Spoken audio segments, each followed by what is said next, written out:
Γεια σας! Ονομάζομαι Αθηνά Πούπα και θα ήθελα να σας καλωσορίσω σε ένα ακόμα βίντεο του Inofan TV και πιο συγκεκριμένα στη θεματική μας ενότητα How to Start Your Business. Σήμερα έχουμε την τιμή να φιλοξενούμε τον κύριο Αθανάσιο Ντόνε Λεοντάρη, που είναι νομικός σύμβουλος στην εταιρεία Ratio Legal Services και θα μας μιλήσει για τα νομικά ζητήματα που αντιμετωπίζει μια επιχείρηση κατά το ξεκίνημά της. Θα ακολουθήσουν οι χρήσιμες συμβουλές από τον κύριο Λεοντάρη αμέσως. Καλησπέρα, ευχαριστώ πάρα πολύ για την πρόσκληση στην διαδικτυακή αυτή σειρά επεισοδίων του Inofan. Ελπίζω να φανώ χρήσιμος ώστε να μπορέσουμε να πούμε κάποια πράγματα για τα νομικά ζητήματα μιας έναρξης ή μάλλον πιο σωστά της έναρξης μιας επιχειρηματικής δραστηριότητας. Είμαι δικηγόρος εδώ στη Θεσσαλονίκη και ασχολούμαστε πάρα πολύ με τα ζητήματα της επιχειρηματικότητας, κυρίως επειδή αρκετοί από τους πελάτες μας είναι ήδη επιχειρηματίες. Και μάλιστα ειδικευόμαστε πάρα πολύ στο κομμάτι των νεοφυών επιχειρήσεων και τις νέες συστάσεις εταιριών και επιχειρήσεων. Άρα λοιπόν σήμερα θα συζητήσουμε κάποια νομικά ζητήματα τα οποία άπτονται της έναρξης μιας τέτοιας δραστηριότητας. Κατά τη γνώμη μου, αν και αυτό δεν είναι τόσο πολύ ζήτημα νομικό, είναι περισσότερο επιχειρηματικό, οποιοσδήποτε θέλει να ξεκινήσει μια επιχειρηματική δραστηριότητα πρέπει να ξέρει να απαντήσει σε τρεις ερωτήσεις. Το πότε, το πού και το ποια. Και θα εξηγήσω. Το πότε είναι ποιο είναι αυτό το χρονικό σημείο σε μια επιχειρηματική δραστηριότητα στην οποία πρέπει να κάνουμε είτε μια εταιρεία, δηλαδή να συστήσουμε μια οντότητα, ένα νομικό πρόσωπο, είτε πρέπει να κάνουμε μια έναρξη μιας ατομικής επιχείρησης. Το πότε είναι πάρα πολύ κρίσιμο και θα πρέπει αυτό να ληφθεί υπόψη η κατάσταση στην οποία βρισκόμαστε ατομικά, αν είμαστε μόνοι μας ή αν είμαστε συνεταιρισμένοι με άλλα πρόσωπα, να έχουμε υπόψη μας των εξόδων τα οποία υπάρχουν σε αυτή την περίπτωση και ταυτόχρονα σε τι στάδιο είναι έτοιμη η επιχειρηματική μας ιδέα ώστε να μπορεί πλέον να υποστηρίξει αυτήν ακριβώς την ανάληψη των εξόδων που χρειάζονται για την σύσταση μιας εταιρείας ή για την, ας το πούμε έτσι, ατομική έναρξη. Τώρα, αναφορικά λοιπόν με τις ατομικές επιχειρήσεις. Η ατομική επιχείρηση τι είναι στην πραγματικότητα? Είναι μια επιχειρηματική δραστηριότητα την οποία ασκεί ένα πρόσωπο στο όνομά του. Δηλαδή, πρακτικά τι σημαίνει αυτό? Σημαίνει ότι με το δικό του όνομα το κάθε φυσικό πρόσωπο μπορεί να κάνει επιχειρηματικές πράξεις. Σαφέστατα, δεν είναι απαραίτητο να χρησιμοποιεί αυτό το άτομο να χρησιμοποιεί το όνομα και το επώνυμό του. Μπορεί κάλλιστα να χρησιμοποιεί και ένα διακριτικό τίτλο ή ακόμα να δημιουργήσει ένα logo, ένα brand name δικό του, το οποίο να το κατοχυρώσει και ως εμπορικό σήμα και να χρησιμοποιεί αυτό για την επιχειρηματική του δραστηριότητα. Άρα λοιπόν, δεν είναι απαραίτητο να υπάρχει συνέχεια μια εταιρεία για να κάνουμε μια δραστηριότητα. Μπορούμε κάλλιστα να το κάνουμε και ως ατομική επιχείρηση, αν αυτό επιλέξουμε, και να δημιουργήσουμε ένα brand name γύρω από αυτό. Καθαρά το ζήτημα της έναρξης έχει να κάνει με φορολογικούς λόγους, όχι τόσο πολύ με ζητήματα, πώς να το πω, το οποίο έχουν να κάνουν με ζητήματα branding και τα σχετικά. Δεν υπάρχει κανένα πρόβλημα στο να έχει μια ατομική επιχείρηση.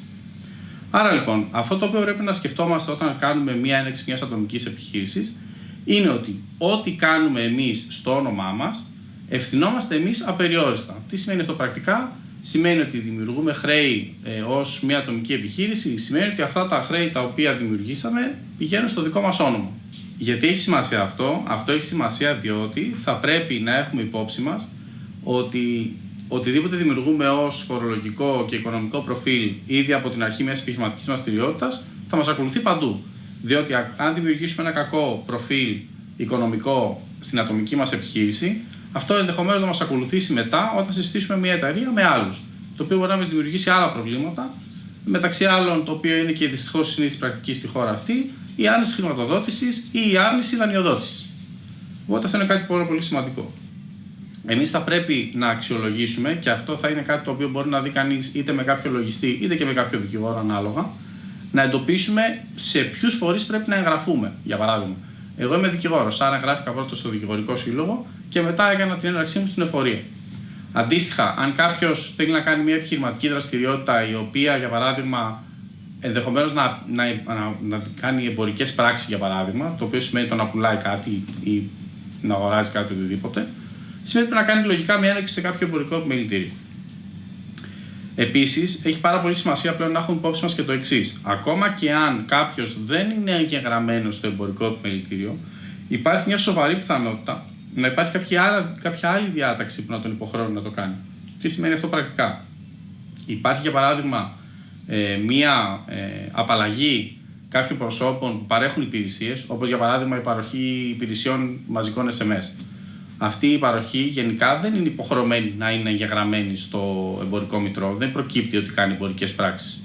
Όμως, εάν παρέχεις αυτή την υπηρεσία απομακρυσμένα, δηλαδή μέσω μιας ιστοσελίδας, είσαι υποχρεωμένος να εγγραφείς στο εμπορικό μητρό, ακριβώς επειδή διατηρείς ιστοσελίδα και παρέχεις υπηρεσίες μέσω αυτής.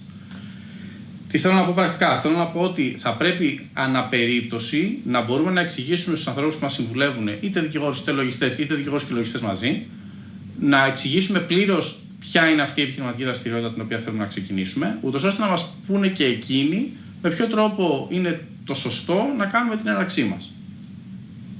Τώρα, στην ατομική επιχείρηση έχει πάρα πολύ μεγάλη σημασία να έχουμε σίγουρα έτοιμη μία έδρα. Τι σημαίνει αυτό?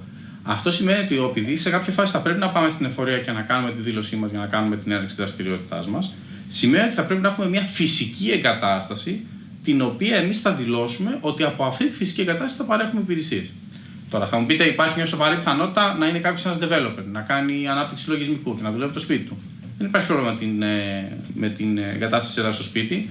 Απλά να έχετε υπόψη σας, και αυτό είναι μια παρένθεση προκειμένου, ότι δυστυχώς υπάρχουν απόψεις οι οποίες λένε ότι δηλώνοντας το σπίτι σας ως έδρα, κατά κάποιο τρόπο παραβιάζετε και το οικιακό σας άσυλο, διότι η φορολογική αρχή μπορεί δυνητικά να μπει στο σπίτι σας οποιοδήποτε λόγο για να κάνει και φορολογικό έλεγχο, το οποίο μάλλον δεν θα ήταν ευχάριστο για κάποιον. Οπότε, έχουν δημιουργηθεί διάφορες υπηρεσίες παροχής υπηρεσιών έδρας. Μπορείτε να χρησιμοποιήσει ακόμα και κάποιος μια υπηρεσία μιας δομής υποστήριξης επιχειρηματικότητας και να μπορέσει να έχει έστω και μια τυπική φορολογική έδρα για να μπορεί να ασκεί τη δραστηριότητά του. Ταυτόχρονα, αυτό βέβαια έχει να κάνει και με την κάθε αρμόδια ΔΟΗ κατά περίπτωση το πώς ερμηνεύει διάφορες διατάξεις που αφορούν τις έδρες, αλλά το ουσιαστικό εδώ πέρα είναι το εξής. Εάν κάποιος στην ατομική του δραστηριότητα δηλώσει, αυτό ισχύει βέβαια και στον αν έχεις μια νομική προσωπικότητα, ένα νομικό πρόσωπο, εάν έχεις ενδοκοινοτικές συναλλαγές, τι σημαίνει αυτό πρακτικά? Αυτό σημαίνει ότι παρέχεις υπηρεσίες ή αγοράζεις προϊόντα μέσα από την Ευρωπαϊκή Ένωση. Η εφορία έρχεται να κάνει έναν φυσικό έλεγχο. Δηλαδή, τι κάνει? Έρχεται να δει αν όντως αυτή η έδρα την οποία έχεις δηλώσει είναι πραγματική, ή είναι εικονική, ή είναι πλασματική. Αυτό βέβαια δεν αφορά στον κάθε έναν επιχειρηματία ξεχωριστά. Έχει να κάνει ξεκάθαρα με το γεγονός ότι τα τελευταία χρόνια έχει παρατηρηθεί η μεγάλη, ας το πούμε έτσι, φοροαποφυγή και φοροδιαφυγή του φόρου προσθέμενης αξίας μέσω εικονικών εδρών, μέσω εικονικών εταιριών, και γι' αυτό το λόγο έρχεται και κάνει αυτή την αυτοψία η κατά τόπον αρμόδια ΔΟΗ για να δει αν όντως αυτή η έδρα είναι, πώς να το πω, πραγματική. Αυτό λοιπόν δεν έχει να κάνει με τον κάθε ένα ξεχωριστά, είναι μια γενική πρακτική την οποία συμβαίνει. Γενικά νομίζω σε επίπεδο ατομικών επιχειρήσεων, εγώ αυτά θα πρόσεχα σε επίπεδο πρώτο.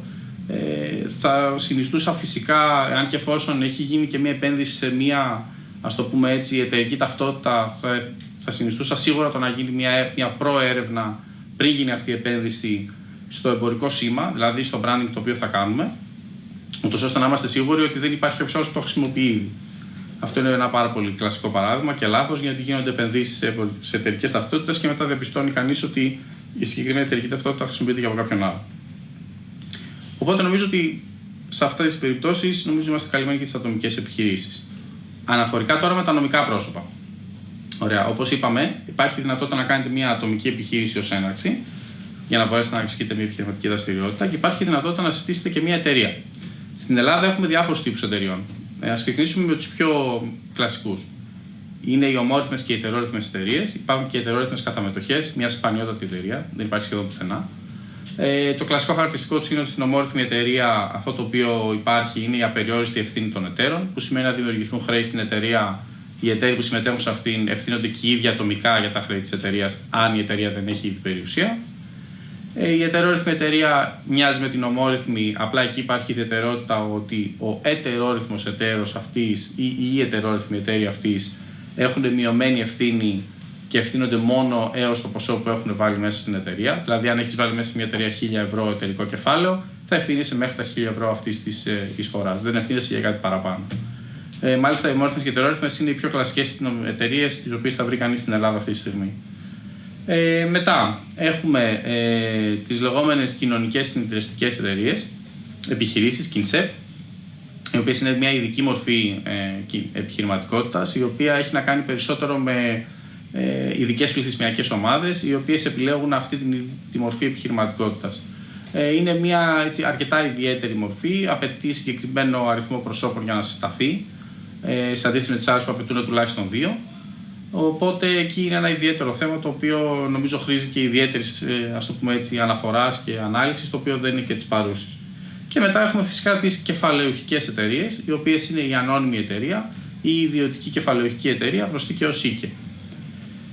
Τώρα, η κάθε μία εταιρική μορφή έχει τα αρνητικά και τα θετικά της. Η προσωπική μου γνώμη είναι ότι δεν υπάρχει αυτή τη στιγμή στην Ελλάδα, και μάλιστα την χάνει να είναι και η μεταπτυχιακή μου διπλωματική εργασία. Από ό,τι φαίνεται, τουλάχιστον από την έρευνα που έκανα εγώ για τη διπλωματική μου εργασία, δεν υπάρχει διαφορά στον εταιρικό τύπο. Δηλαδή, δεν υπάρχει κάποια διαφορά στο ποιο εταιρικό τύπο θα διαλέξετε για το αν θα πάει καλά μια εταιρεία ή όχι. Η πραγματικότητα είναι ότι οι εταιρείες δημιουργούνται με βάση τις ανάγκες που έχει μια δεδομένη χρονική στιγμή τα πρόσωπα τα οποία την απαρτίζουν. Άρα λοιπόν θα πρέπει να αποφασίσει κανείς, λαμβάνοντας σαφέστατα μια συμβουλή από έναν λογιστή και από κάποιο δικηγόρο σαφέστατα, για να αποφασίσει ποια θα ήταν αυτή η κατάλληλη, ας το πούμε έτσι, νομική μορφή. Γιατί υπάρχουν διάφορες ιδιαιτερότητες σε κάθε εταιρικό σχήμα, και για να είμαι 100% ειλικρινής, πολλές φορές ακόμη και εμείς που αναλαμβάνουμε τη σύσταση τέτοιων εταιριών, προσπαθούμε, και το λέω με ειλικρίνεια, να ψυχανεμιστούμε τις σχέσεις μεταξύ των εταίρων για να μπορέσουμε να αποφασίσουμε ποια θα είναι και η δομή τελικά ενός εταιρικού καταστατικού. Οπότε συνιστώ εδώ σε αυτή την περίπτωση μια πλήρη και μια απόλυτη ειλικρίνεια και μεταξύ των εταίρων και προς τους συμβούλους τους, ώστε να μπορούν και εκείνοι να αποφασίσουν ποια θα είναι αυτή η δομή η οποία εξυπηρετεί καλύτερα τις ανάγκες της επιχείρησης. Εν προκειμένου, να ξεχωρίσουμε απλά κάποια πράγματα. Έχει να κάνει βέβαια πολλές φορές εδώ και με το μέγεθος, ας το πούμε έτσι, της εταιρείας. Για τα λογιστικά βιβλία θέλω να πω εδώ περισσότερο. Ότι γενικά η πρακτική έχει δείξει ότι οι ομόρυθμες ετερόρυθμες εταιρείες έχουν κάποια θετικά αναφορικά με το πώς κάνουμε χρηματικές απολύψεις από το ταμείο. Είναι πολύ πιο εύκολο η λογιστική τους αποτύπωση.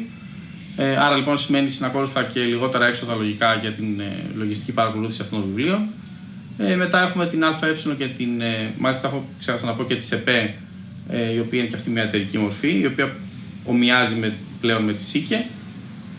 Στην περίπτωση λοιπόν αυτών των τριών, ΑΕ, ΕΠΕ και ΙΚΕ, θα μπορούσε να πει κανείς ότι υπάρχει μια αυξημένη, ας το πούμε έτσι, λογιστική αποτύπωση και άρα και αυξημένα λογιστικά έξοδα, προκειμένου να μπορέσει κανείς να αποτυπώνει στα βιβλία του τις συναλλαγές αυτές.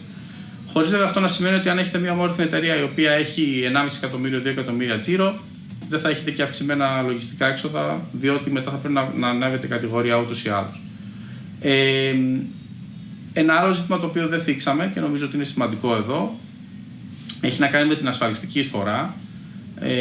Μας άλλαξε πάρα πολύ η νομοθεσία για την ασφαλιστική εισφορά ήδη το τέλος του 2019, οπότε έχουν γίνει αρκετές αλλαγές. Πρακτικά όμως λίγο να πούμε το εξής. Αυτή τη στιγμή τουλάχιστον οι εταίροι ομόρυθμων, ετερόρυθμων εταιριών πληρώνουν ασφαλιστική εισφορά μηνιαίως κανονικά. Έχει διάφορες βαθμίδες και κλάσεις που πληρώνει κανείς γι' αυτό.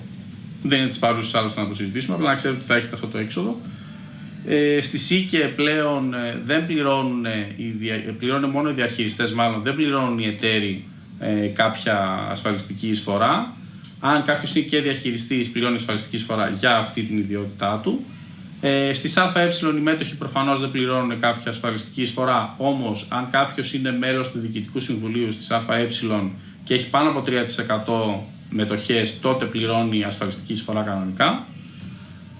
Και τέλος στις ΕΠΕ πληρώνουν κανονικά οι διαχειριστές των ΕΠΕ. Οπότε αυτό θέλει μια διαχείριση για το πώς το κάνουμε, ποια από όλες αυτές τις εταιρικές μορφές που περιέγραψα νωρίτερα μας βολεύει περισσότερο σε επίπεδο εξόδων και εν τέλει να βρούμε ποια είναι αυτή η χρυσή τομή για το τι μας εξυπηρετεί καλύτερα για να ασκήσουμε την επιχειρηματική μας δραστηριότητα. Επαναλαμβάνω όμως, νομίζω ότι είναι πάρα πολύ σημαντικό να ξαναπούμε εδώ ότι έχει τόσο μεγάλη σημασία να πάρουμε συμβουλή για αυτά τα θέματα. και να μπορέσουμε να βάλουμε κάτω, όπως λέμε, σε μια κόλλα χαρτί, να υπολογίσουμε τα έξοδα για κάθε μία και τι κόστος έχει η κάθε μία μηνιαίως και τι κόστος έχει η κάθε μία ατομικά για το κάθε πρόσωπο, για να μπορέσουμε να βρούμε τελικά ποια είναι αυτή το νομικό πρόσωπο που μας εξυπηρετεί περισσότερο. Αυτά είχα να πω για σήμερα.